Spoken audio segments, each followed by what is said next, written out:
Good morning, children. Today we are going to see about theories of evolution.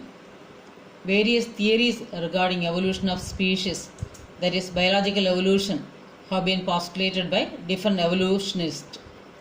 Various theories regarding evolution of species, that means biological evolution, have been postulated by different evolutionists. Some of them we are going to see now. First one is theory of inheritance of acquired characters, that is Lamarckism. Lamarck, in his book Philosophic Zoology in 1809, proposed that evolution of life forms had occurred by the use and disuse of organs. So Lamarck, in his book Philosophic Zoology, proposed that evolution of life forms had occurred by use and disuse of organs. He gave the example of giraffes, which initially did not have long necks, but due to sudden disappearance of surface vegetation, they had to stretch their neck in order to reach the leaves of tall trees. So due to sudden disappearance of surface vegetation, that is grasses, they had to stretch their neck in order to reach the leaves on tall trees. So they got adapted to this situation by elongation of their necks. By passing these acquired characters to succeeding generations over the years, they came to acquire long necks. This theory, also called as Lamarckism, is no more accepted now. Then later, August Weismann offered greatest opposition to his theory of inheritance of acquired characters and put forward this theory of continuity of germplasm in 1892. Next is about theory of natural selection, that is Darwinism. Charles Darwin made a sea voyage around the world between 1831 to 1836 in a sail ship HMS Beagle. During that period, Darwin explored the fauna and flora of number of continents and islands. Based on his observations, he concluded there has been gradual evolution of life forms with new forms arising at different periods of history of Earth. There has been gradual evolution of life forms with new forms arising at different periods of history of Earth. Varying degrees of similarities can be observed between existing life forms and those which existed millions of years ago.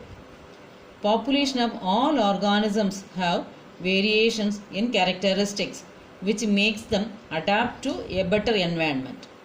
The characteristics which enable some population or individuals to survive better in natural conditions, that is food, climate, physical factors, would outbreed the other one, that is survival of fittest. This fitness of individual, according to Darwin, refers ultimately to reproductive fitness. Such fit individuals only leave more progeny than others. Thus, those organisms which are better fit or adapt well will survive and get selected by nature, which furthers their evolution. This is called natural selection.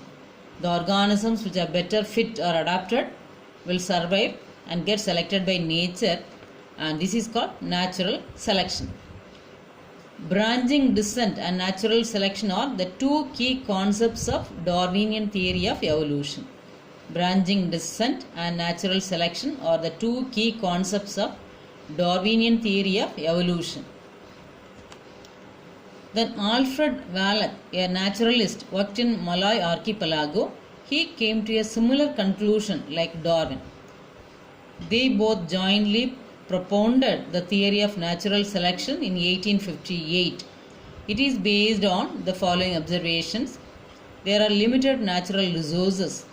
Populations are stable in size except for seasonal fluctuations. Varying characteristics in members of a population, that is, no two members of population are identical even though they look superficially similar. Variations are generally inherited. Population size has two facts. That is, theoretically it grows exponentially if everybody reproduced maximally. But in reality, population size is limited due to competition among individuals for resources. Those which are better adapted only will survive, which reproduce at the cost of others. That is, who are less adapted in the environment. So there are limited natural resources. Populations are stable in size except for seasonal fluctuations. Varying characteristics in members of population. That means no two members of population are identical even though they look superficially similar. Variations are generally inherited. And last point, population size has two facts. That is, theoretically it grows exponentially if everybody reproduced maximally, but in reality population size is limited due to competition among individuals for resources. Next is about industrial melanism. Industrial melanism in peppered moth, that is Biston butyllaria, is example of natural selection. In England in 1850s, before industrialization, there were more white-winged moths on trees than dark-winged or melanic forms. But after industrialization, that is in 1920, dark-winged moths became more than white-winged moths. This is because during industrialization, the tree trunks covered by white lichens became dark due to air pollution.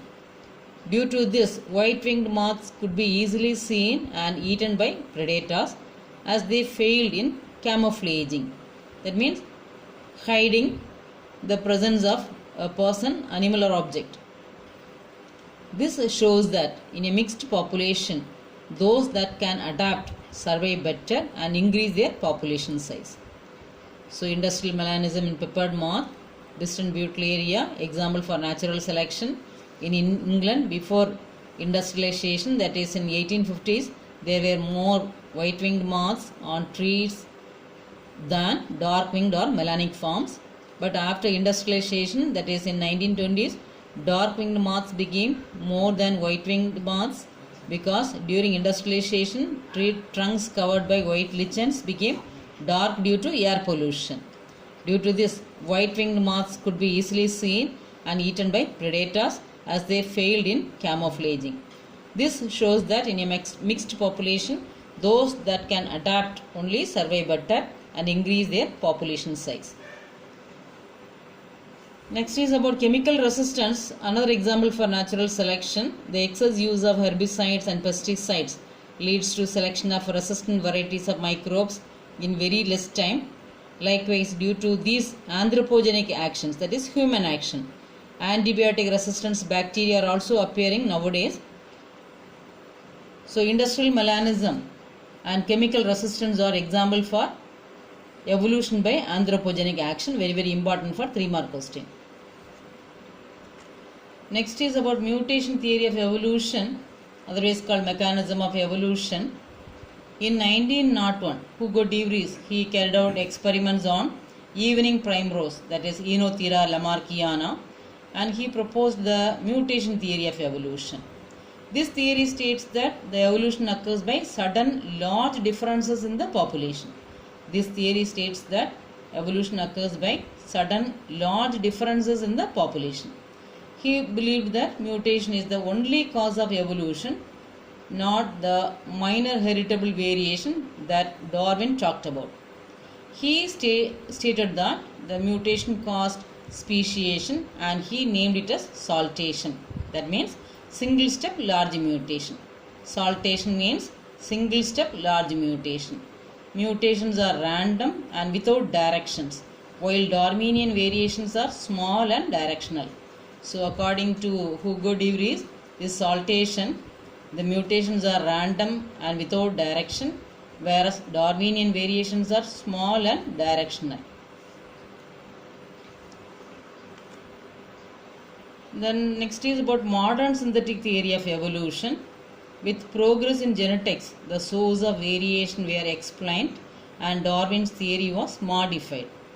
The most accepted theory of evolution is known as modern synthetic theory of evolution, designated by Huxley in 1942, in which the origin of species is based on the interaction of genetic variation in a population, natural selection and reproductive isolation. So the most accepted theory of evolution, now known as modern synthetic theory of evolution, designated by Huxley in 1942, in which the origin of species is based on the interaction of genetic variation in a population, natural selection and reproductive isolation.